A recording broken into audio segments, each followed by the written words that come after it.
আমি আমার এখানেই জন্ম, এখানেই আমার কর্মভূমি, এখানেই আমার বাপের বাড়ি, এখানেই আমার শ্বশুর বাড়ি।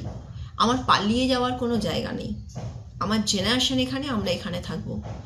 কোনো বহিরাগত আমার ওপর কী রেগে গেলেন, কী করলেন, সেটা নিয়ে বলাগড়বাসী আমরা বিন্দুমাত্র চিন্তিত নয়, বিন্দুমাত্র ভাবছি না। হতে পারে ওনার অনৈতিক কাজে আমি বাধা হয়ে দাঁড়াচ্ছি, সেটা ওনার সমস্যা হচ্ছে, সেই জন্য সমস্ত কিছু আমার নামে দিয়ে পার পেয়ে যাওয়ার চেষ্টা করছেন।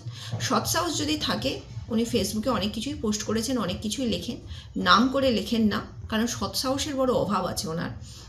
আবার উনি লিখেছেন যে উনি 7 তারিখে লাইভ করবেন, লাইভে আসবেন, সেদিনকে বোমা ফাটাবেন, এই ফাটাবেন।